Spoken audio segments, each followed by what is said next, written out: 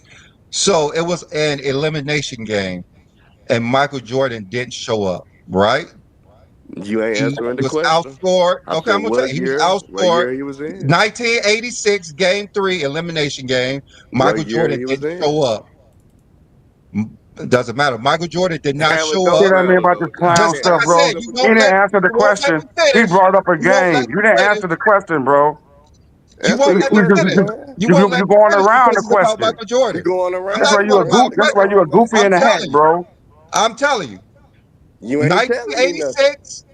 1986 Nobody, elimination somebody game may not 3. know what year he Michael came in. Jordan did not show up. He was outscored by 2 of his teammates, and he was outscored by Danny Ainge. That's not showing up. Then we go to the next year, 1987. Michael Jordan went on TV complaining about Magic Johnson winning MVP. He was saying that the media did not take into account him being a two-way player when he was under 500, a eighth seed, and he's saying that Magic Johnson wasn't a two-way player like him because they gave him a whole bunch of fake stats, so they had to Well, look more into what he that was just You doing. still proves ain't that answer the ignorant question, you are. Yeah, man. That just proves that Michael Man, ignorant. Jordan, I told y'all you. are a I trip, already told bro. you what happened Y'all a with trip. Jordan in 1986 when he did And what perform year was in the that? elimination game. What season? What season was that for 1986 Mike? game 3. What season was that? First, It second, was the third? second year. It was What the was second it? year. It was the second year. Oh, thank you. The second year, and then his third year, he did the same thing. He underperformed in the playoffs. He went to the commissioner saying that Adrian Dantley and Mahorn was trying to hurt him, complaining because he couldn't dunk the ball when he wanted to. And that's still not answering the question. I mean, You just makes me sick. And Okay? I I'm just mean, John we Q. now we Public want to. now. It's just you Y'all want and to diss me. for real? Mano a mano. I'll teach you to pick on a helpless invalid. This need to be Harlem Nights. all right, he's had enough. Somebody help the captain. We've got to get to that press club dinner. This way. Ain't nobody scared of no. Ain't nobody scared of no MJ police. Come on, keep going. Ain't Yeah. nobody scared of no MJ police. And Continue. then the next year, in 1989, versus the same Detroit Pistons, he did the same thing. Afraid to go to the hole because they wouldn't let him. He had to shoot his broke jumper. In game 4, he shot 33%. Game 5, he shot 8 times in 46 minutes. And in the elimination game, he only shot jumpers 26 times. 26 jumpers, only scored 32 points, and he had 8 turnovers. So that's 3 years in elimination games that he played terrible.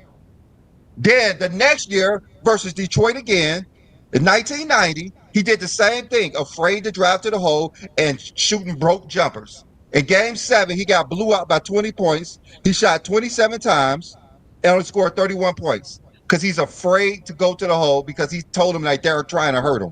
Then in the summer, Magic Johnson challenged him to a one-on-one game, and Michael Jordan chickened out. He said that he's trying to be an all-around player, not a one-on-one player. He said they're playing for too much money. The gambler is playing for too much money. He chickened out on playing Magic Johnson one-on-one because he knew Magic Johnson was too big for him. Then the next year, after all that crying he did, in 1991, he got the flagrant foul rule.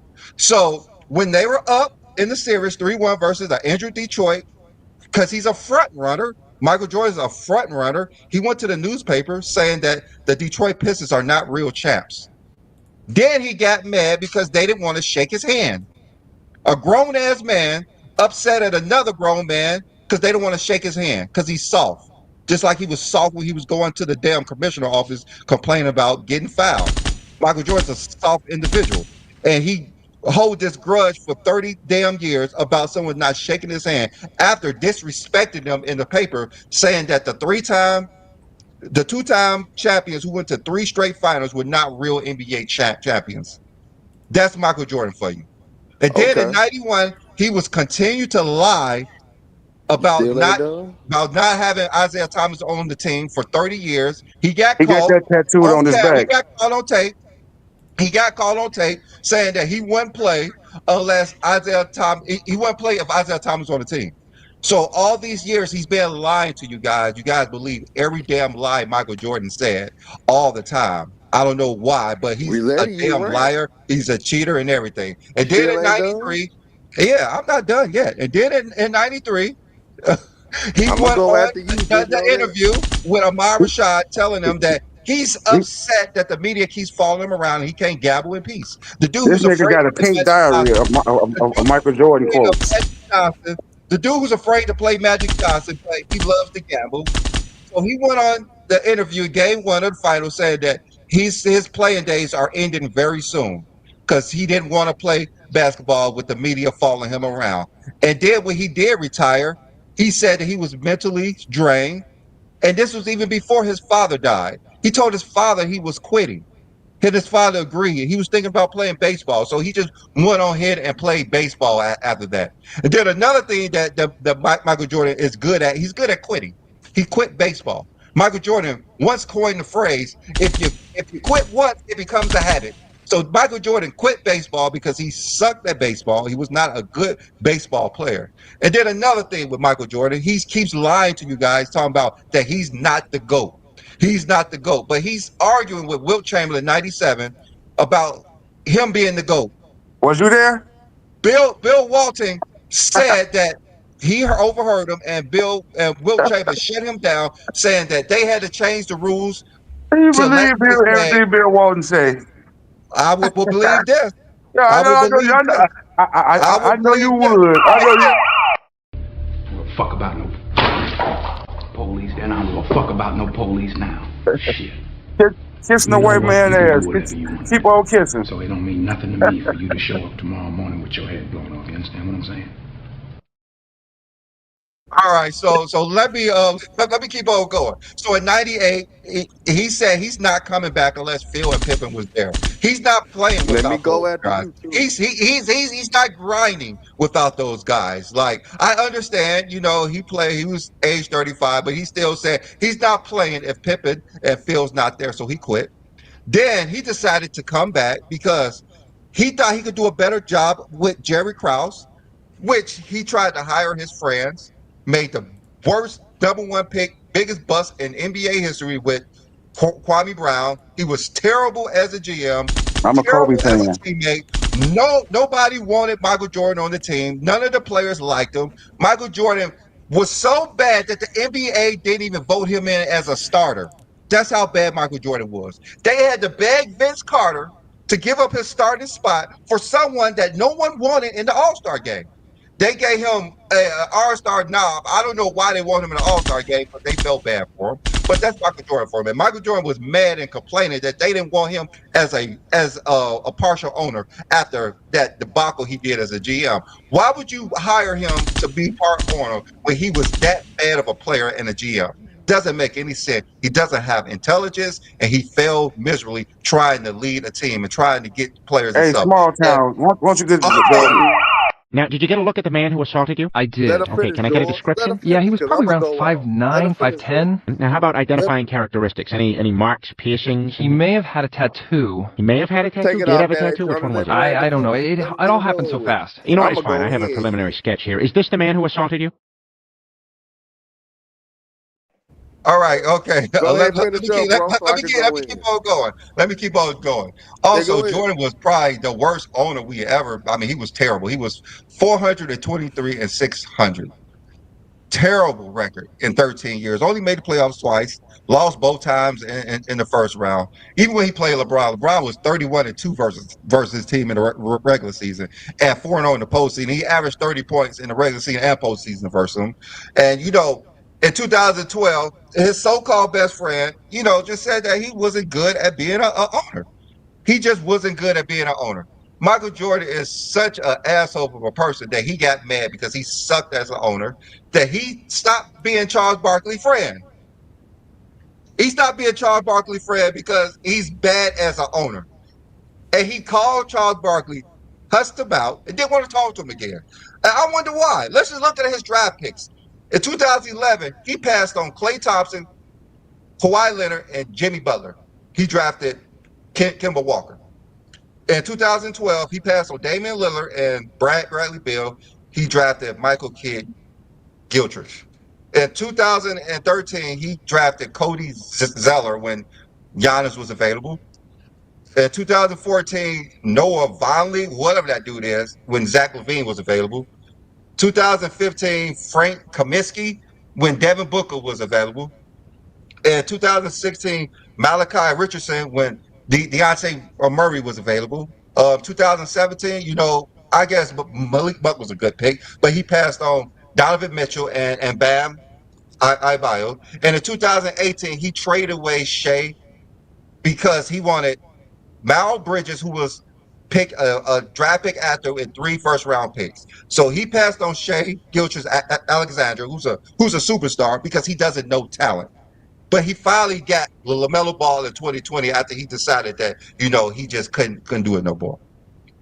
And then in 2020, he was so upset with all this LeBron James stuff that he had to go do a documentary about him being the GOAT. Anger all his teammates.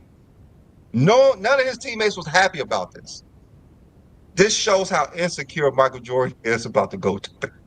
He even got people like Stephen A. Smith, which we've been talking about all day, how he would just never give LeBron his props because he wants to be friends with Michael Jordan. If he says anything positive about LeBron James being greater, Michael Jordan would not be his friend. So this is the player that we want to say is the greatest player of all time when his resume does not stack up.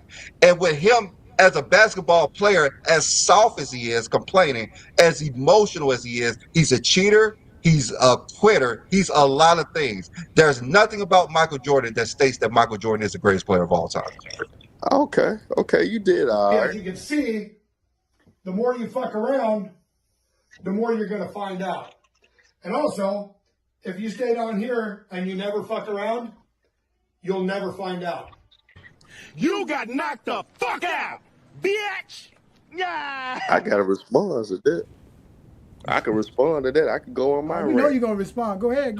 About LeBron James. Let's start off with his basketball career, because unlike B. Lee, he really, for like 7 minutes, really was getting personal. I'm going to get into the personal stuff after I break down his basketball failures and how he choked the game. B. Lee was mentioning games for Mike, so let me start off with 2007, game 1 for LeBron James. 14 points, 4 for 16 from the field. Really was shot poor that whole final series, 30-something percent from the field, man. Just was a poor performance for a debut in the NBA Finals. We know our guy Mike ain't never had that damn issue when he made his debut in the NBA Finals.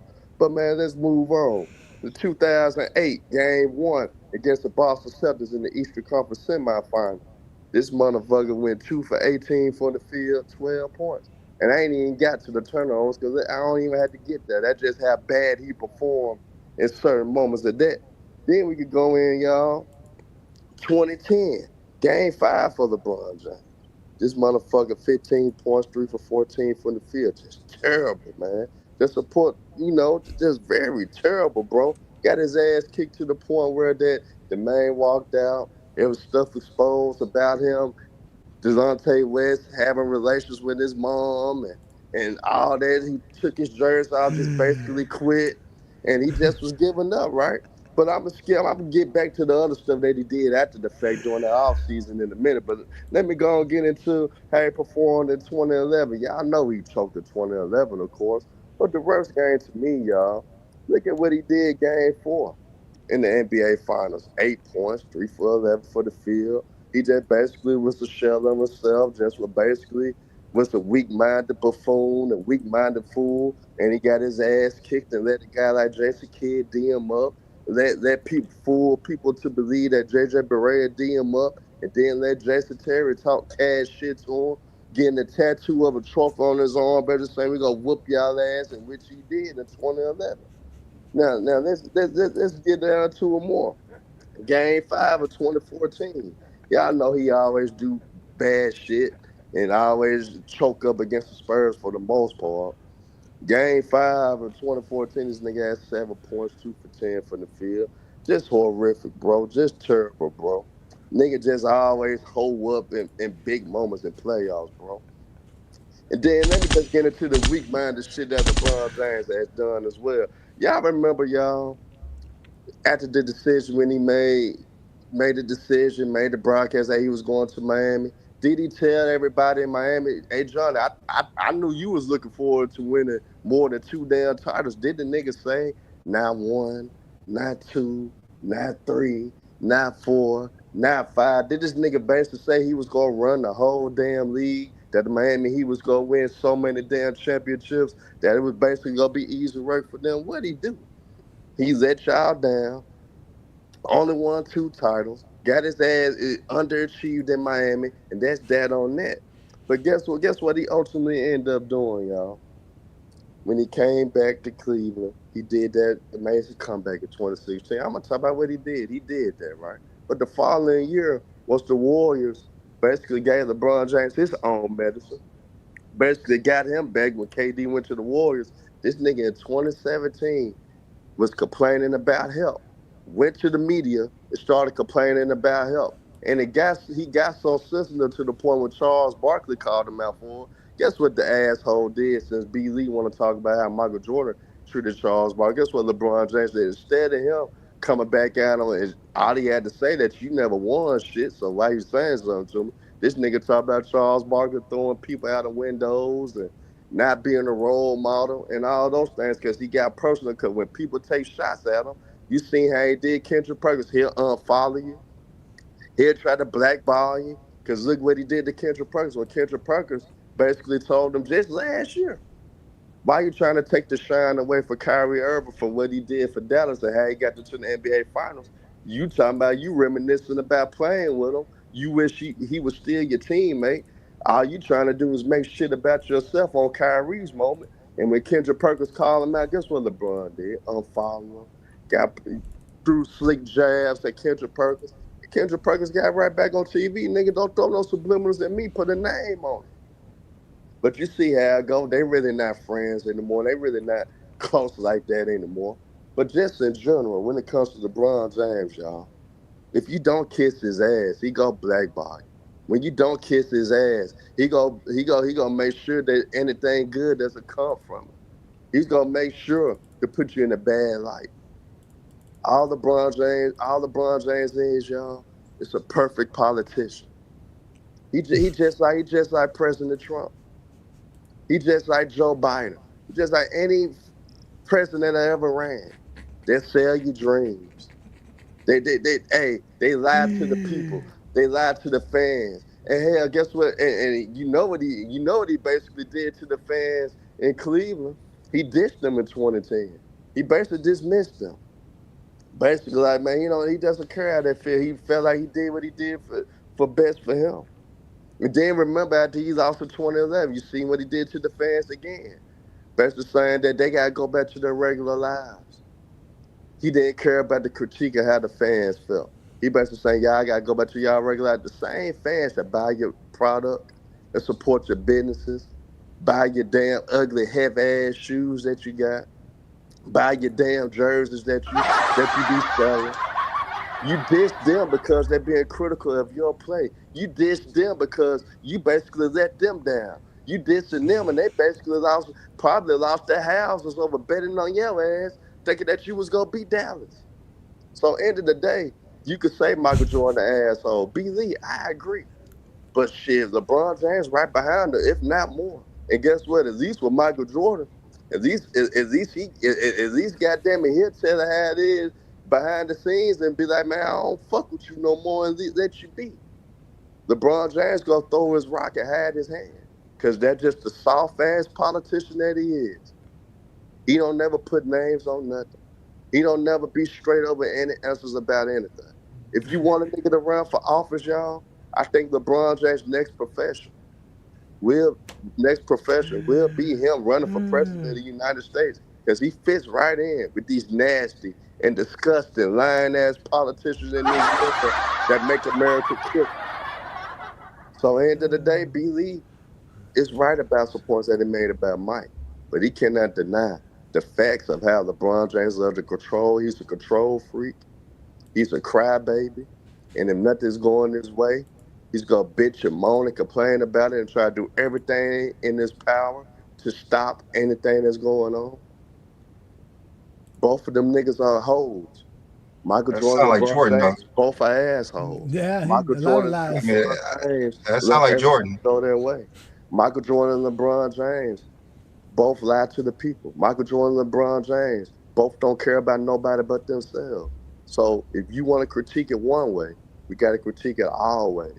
And we got to keep the same energy for both niggas. Because neither I one don't of know them what niggas, I don't know what hey, critiquing you guess doing what? to Guess what? Either LeBron. one of them niggas walk past any one of us on He's the summing planet up right now. Jordan as LeBron. That's what he's doing. No, Yeah, no, no. he brought up lies. Kendrick Perkins is still cool with LeBron. Nobody who Nah, won a he championship with unfollowed the LeBron nigga. Yeah, has a He got problem in LeBron with his was his. feelings following about the him nigga. after he said He LeBron got in shouldn't his be at his feelings son's about the game. nigga. And his Wait, dad No, on wait, wait, no, wait, he'll wait, follow him hold it. after he said he Wait, should be at his son's game. unfollowing? So we're holding unfollowing Yeah. somebody in social media with some kind of stature or some kind You of can't like. feel no type of way when somebody call you out. Even when Kendrick Perkins talked about Bronny James, LeBron James got in his feelings. Perk talked about it. He got online. Why would he? That's his He got son. on and talked about it. He did a whole live and talked. Okay, Herm. If somebody told you you shouldn't show up to your son's game, what would you say? No, I my wouldn't question. say shit. This is what I'm gonna honestly do. I'm gonna tell my son we finna shut these bitch ass niggas up. No, if Okay, Kendrick, then. So why wait, the hell I, they I, don't would, hold I, I LeBron wouldn't for be doing mad at that? no if nigga. Kendrick Perkins wants to reach out and have a conversation with LeBron, if Kendrick Perkins wants to reach out, if Kendrick Perkins wants to reach out and have a conversation with LeBron, he If my can. Charles son suck, he Barkley cannot. Charles Barkley cannot call Yeah. Jordan. Jordan will not Jordan accept Charles won't. Barkley's call. He won't accept Charles Barkley's apology. He won't accept nothing from Charles Barkley. Charles Barkley's been trying his hardest to get back in good favors with Jordan. Kendrick Perkins could call LeBron right now and there's no issues. So that's a lie. But Scottie Pippen, they can't even do a reunion of the second three-peat team because half the team don't get along with Jordan. Yep. Now Jordan in that situation, how crazy that is though, it's gonna be hard for Jordan to mend that with Pippen because what his son. Ain't no mending no more. Pippen's over with it. No. I think Pippen and Jordan. Never had a relationship with Jordan. Pippen's tired of lying. It don't bother. It don't bother. Pippen been spending 30 years lying. He's done with it. He ain't lying no more. Pippen's past lying. I think his son fucked that up. Now Pippen actually been very critical of today's era lately too, which I don't know. But I think they can mend that. That's fine. I think the son really fucked that up for Mike though. That's fine. That's Mike's problem. Mike should have been a better father. His son wouldn't have been and Herm, what you say was trying to make that right now. Charles LeBron trying to make that right now. Off the court. You know what LeBron has done off the court to even utter that statement? Hey Tyson, that's a fact. They don't really know what's up, but it is what it is, man. What they go Tyson to LeBron is head and shoulders above Jordan off the I court. could cook both these niggas because none of these niggas pay my bills. None of these niggas, if they walk past, well, Jordan He did. said, look. Here, wait. So Tyson is questioning what we said about Kendrick Perkins and LeBron, but he's not questioning because LeBron supposedly unfollowed Kendrick Perkins. That means he has beef with Kendrick Perkins. He unfollowed. These are two grown men, and you're using social media followship to say they got beef with one another. If that ain't the most high schoolist, most feminine shit I've ever heard in my life, I don't know what to tell you. Spoke about it though. Kendrick Perkins said what? That he can't. Did he say him and LeBron James are not friends anymore? That he can't call LeBron James? They said they had issues, bro. I mean, you could go to his old lives. You could go to how they documented. They have issues. Kendrick Perkins had issues with LeBron. ESPN was trying to push it though. So I mean, why does Kendrick Perkins defend everything? Again, I'm gonna ask you a question. No, I'm not defending them. I gotta ask liars to make sure liars ain't lying. So I'm gonna ask your lying ass again. How does Kendrick Perkins feel? What did happen between LeBron James and Kendrick Perkins for Kendrick Perkins to go on his live to say him and LeBron James got beef? How does Kendrick Perkins know this? Since you know more than we do. Kendrick Perkins absolutely got on television to call LeBron James sensitive, bro. Again, I'm asking you. Because he unfollowed him. Again, okay, because he unfollowed him. Okay, because we're going back to social media. So Kendrick Perkins think LeBron James is sensitive because he decided to unfollow him on social media. Is this what we're talking about? Oh my God. Did Michael Jordan unfollow Charles Barkley, or did he disassociate from Charles Barkley? I'm gonna reach out to Club Sports for y'all, man. I'm gonna see y'all. You know what? You're right. You should reach out to Clutch Sports because we are the Clutch Sports hitmen, and we do this every Sunday. Juan Wagner, man. Listen, good. Do that. Listen. Can reach out, man. Exactly do that because we do this every Sunday noon Eastern my time. nigga that I know personally. I bet DeJuan, man. You think he get a touch? You don't know no DeJuan Herm. Stop it, okay? You don't know basketball. You don't know her, none of that. What you do know is that GOAT James Kingdom goes live every Sunday noon Eastern time. And what you do know is that we do have a GOAT James Kingdom membership, and thank you for supporting what we do. Because as you can see, Herm, Zesty Jeffries and Zesty Jeffrey logic is necessary, just like Chilltown always tells me. Because today's show, Brandon and I not only put on an apron and went to cooking, y'all got served very well today with a bunch of nonsense that we keep exposing every Sunday afternoon. So if you keep liking what we're doing, become a member of the channel. Check out all the perks that goes with being a member. Sign up for the membership. Support what Brandon and I do because we do real basketball talk and we talk real basketball knowledge. We don't talk that other shit. And the reason people like Herm and George and Tyson and Mingo Jester get upset is because there's no other platform other than GOAT James Kingdom that they get called out for lying. Other platforms, the more you lie, the better the lie, the more you sound popular, the more likes you're going to get, the more followers you're going to gain. But here in GOAT James Kingdom, we don't care about followers. We don't care about none of that. What we care about is real NBA fans that talk the game of basketball. Because we can explain to you why LeBron James is the GOAT of basketball. So thank you, ladies and gentlemen, for joining Brandon and I every Sunday like we do on the GOAT James Kingdom platform. Thanks to Craig, Travis, and also King John for doing what they do with us as well. Shout out to everybody who showed up to the platform today, everybody who got a chance to get their speak on. But like we always told y'all, ladies and gentlemen, we are GOAT James Kingdom. And if you show up on a Sunday afternoon, you're more than likely to be exposed. As you can see, the more you fuck around, the more you're going to find out. And also, if you stay down here and you never fuck around, you'll never find out. You got knocked the fuck out, bitch! Yeah! If you're a basketball fan and you're tired of basketball shows that talk about fake narratives and using non-basketball terms like killer instinct, playoff translation, gravity, come to GOAT James Kingdom.